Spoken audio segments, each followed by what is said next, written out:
अस्सलाम वालेकुम नाज़रीन। बात कर लेते हैं पीटीआई वालों के लिए तहरीक इंसाफ के कारकुनान और तहरीक इंसाफ के सपोर्टर्स के लिए खुशखबरी है, उस पर भी बात करेंगे।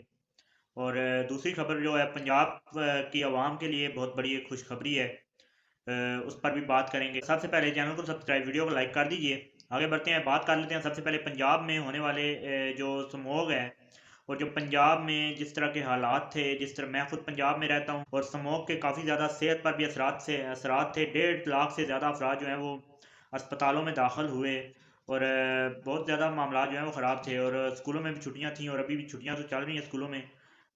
लेकिन अब हालात जो हैं वो बहुत बेहतर हो चुके हैं। धूप निकल चुकी है, 2 दिन दूसरा दिन है आज जो काफ़ी अच्छी धूप है पंजाब के अंदर, पंजाब भर में।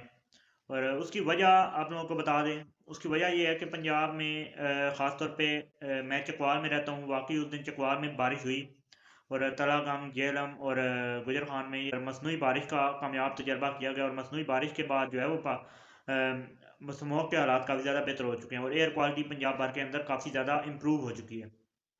और अब जो है वो उम्मीद है कि ये छुट्टियां जल्द ख़त्म होंगी और अपने काम पर तमाम लोग जो हैं वो जाएंगे और स्कूल्स खुल जाएंगे। अब आगे बढ़ते हैं, तहरीक इंसाफ के जो कारकुनान, तहरीक इंसाफ के जो सपोर्टर्स हैं उनके लिए क्या खुशखबरी है। तहरीक इंसाफ के सपोर्टर्स के लिए सबसे बड़ी खुशखबरी ये है कि इमरान खान साहब जो है वो 4 मुकदमात 9 मई के जो थे उनके अंदर उनकी ज़मानत हो चुकी है और वो इमरान खान साहब को बिला बेकसूर जो है वो करार दे दिया गया है। क्योंकि इमरान खान साहब का कोई इसमें ताल्लुक नहीं था, कोई इसमें प्लानिंग के अंदर वो शामिल नहीं थे, ये अदालत ने कह दिया है और बकौल अदालत जो है वो इमरान खान साहब बेकसूर हैं।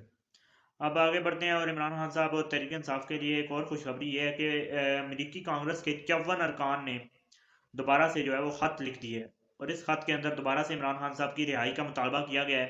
पाकिस्तानी गवर्नमेंट से दोबारा ये मुतालबा हुआ है और कहा गया है कि जितने भी बेगुनाह कैदी हैं, चाहे वो शाह महमूद कुरैशी हों, यास्मीन राशिद और इमरान खान और तमाम तर जो कैदी हैं, सियासी कैदी, उन्हें रिहा किया जाए। इस मुतालबे के अंदर ये मुतालबा जो है वो किया गया है इस खत के अंदर। जो बाइडन को कहा गया है कि उनकी रिहाई के लिए ये इकदाम जो हैं वो किए जाएँ।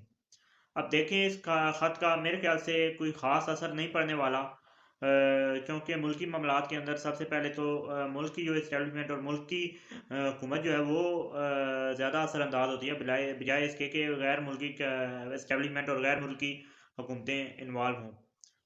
हाँ, अमेरिका सुपर पावर है, उसका एक इन्फ्लुएंस तो होता है दुनिया भर के अंदर, उसका इन्फ्लुएंस है और उस इन्फ्लुएंस का कितना असर इस खत के बाद जो पड़ता है पाकिस्तान और पाकिस्तान की हुकूमत के ऊपर, ये बाद में देखेंगे।